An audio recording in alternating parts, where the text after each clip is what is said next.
ህይወት እንደዚህ ናት።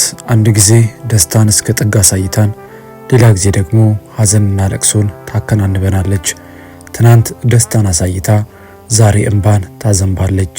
ይህን ያልናችሁ ካለ ምክንያት አይደለም።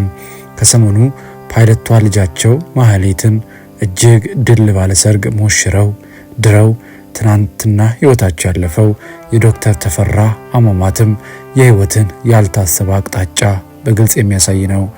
ዶክተር ተፈራ መክት ከሰሞኑ የኢጋዱ ዋና ጸሐፊ ዶክተር ወርቅነህ ገበየሁ ልጅን ያገባችው የሙሽራዋ የፓይለቷ ማህሌት አባት ናቸው። ታዲያ ዶክተሩ የልጃቸውን ዓለም ቢያዩም ነገር ግን አልሰነበቱም። በትናንትናው ዕለት በሞጆ አካባቢ በደረሰባቸው የመኪና አደጋ ህይወታቸው አልፎ በዛሬው ዕለት የቀብር ስነ ስርዓታቸው ተፈጽሟል። ሙሽሮቹ ካፒቴን አማኑኤል ወርቅነህና ካፒቴን ማህሌት ተፈራ ይባላሉ። ይህ የሰርግ ድግስ በመላው ኢትዮጵያ አነጋጋሪ ነበረ። አነጋጋሪነቱ ታዲያ በኢትዮጵያ ብቻ ሳይገደብ በሌሎች ሀገራትም ድል ያለ ድግስ መሆኑ ሲነገር ቆይቷል። አንዳንድ ምንጮች እንደጠቀሱት የሰርጉ ድግስ ወጪ በብዙ ሚሊዮኖች ይገመታል ብለዋል። ይህንን ሰርግ ለየት ያደረገው ለሰርጉ የወጣው ወጪና በሰርጉ ላይ የታደሙ ታዋቂ ሰዎች፣ ሙዚቀኞች፣ ባለስልጣናት መሆናቸው ብቻ አይደለም። ይልቁንም የሚጋቡት ጥንዶች የአውሮፕላን አብራሪ ፓይለቶች መሆናቸው ጭምር እንጂ።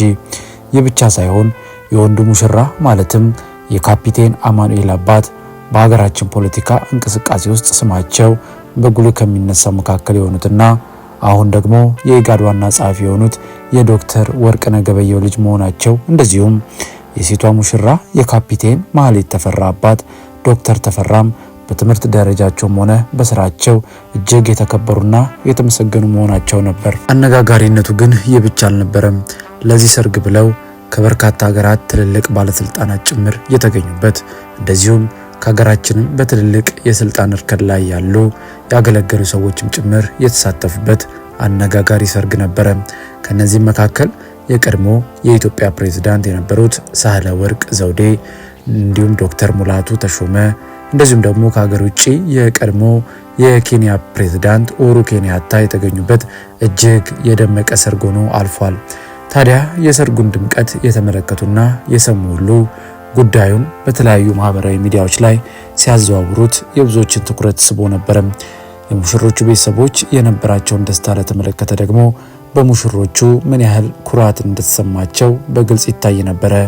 ታዲያ ሙሽሪትን ወደ መድረክ ይዘዋት የመጡት የሙሽሪት አባት ዶክተር ተፈራ መክት ሙሽሪትን መርቀው ክፉ አይንካሽ፣ መልካም ትዳር ይግጠምሽ ብለው እጆቿን ይዘው ፊታቸው ላይ በግልጽ በሚታይ ፈገግታና ደስታ የልጃቸውን ግንባር ስመው ነበር የሸኟት። ታዲያ በትናንትናው ዕለት ግን ማንም ያላሰበውና ያልገመተው ነገር ተከሰተ። የተሰራው ዳስ ሳይፈርስ፣ የሰርጉ አነጋጋሪነት ሳይደበዝዝ፣ ደስታቸውን ሳይጨርሱ ሙሽሮችም ለሰርጋቸው የተዋበበት ሽቶ ሳይተን ደስታን ወደ ሀዘን የሚቀይር እጅግ መሪር ሀዘን ገጠማቸው። የሙሽሪት አባት በድንገተኛ የመኪና አደጋ ህይወታቸው ማለፉ ተሰማ።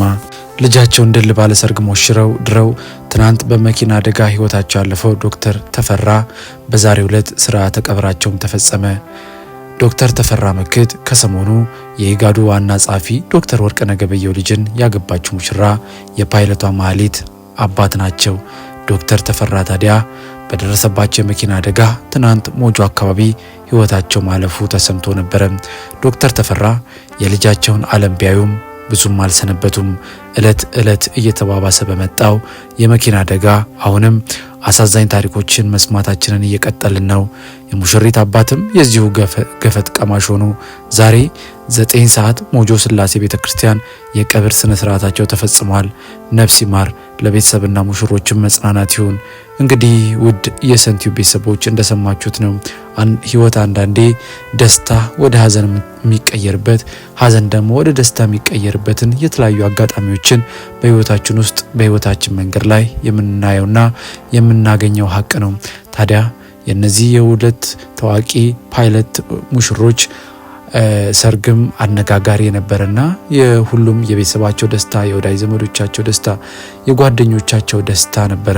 ታዲያ በዛሬው ዕለት ግን ይህን ደስታ ወደ ሀዘን የሚቀይረው መረጃ መሰማቱ በእውነት እጅግ ልብ ይሰብራል። እንግዲህ አንዳንዴ ምን ማድረግ ይቻላል? ከፈጣሪ ጋር ክርክር፣ ከፈጣሪ ጋር እንዲህ በሆነ ብሎ መነጋገር አይቻልም እንጂ የፈጠረው ነገር ሁሉንም ደስታ ወደ ሀዘን የቀየረ ነው ማለት ይቻላል።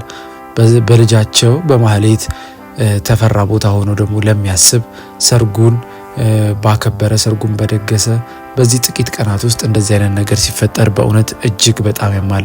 ለማንኛውም ግን እኛም እንደ ሰንቲዩብ ለወዳጅ ዘመዶቻቸው ለቤተሰቦቻቸው መጽናናትን እንመኛለን። ውድ የሰንቲዩብ ቤተሰቦች በዛሬው ፕሮግራማችን አጠር ባለ መረጃችን ከሰሞኑ አነጋጋሪ ከነበረው ሰርግ ጋር ተያይዞ በተለያዩ ሶሻል ሚዲያ ላይ ሲዘዋወር የነበረ የዶክተር ወርቅነህ ገበየሁና የዶክተር ተፈራ የሁለቱ ካፒቴኖች ሰርግ አነጋጋሪ ነበረ። ታዲያ እንግዲህ ይህንን ደስታ ወደ ሀዘን የሚቀይር ደግሞ እንደነገርናችሁ የከባድ የልብ ስብራትን የሚፈጥር ሀዘን ተፈጥሯል። ይህንን አስመልክቶ ብታውቁት ያልነው አጠር ያለ መረጃ ይህን ይመስል ነበረ። በፕሮግራማችን ላይ ያላችሁን ማንኛውንም አስተያየት ልትሰጡን ትችላላችሁ። እኛም ደግሞ እናንተ ብትሰሟቸውና ብታውቋቸው ባልናቸው የመዝናኛ ዘርፍ እንደዚሁም የቁም ነገር መረጃዎች ለእናንተ ታማኝና ሚዛናዊ መረጃዎችን ማቅረባችንን እንቀጥላለን።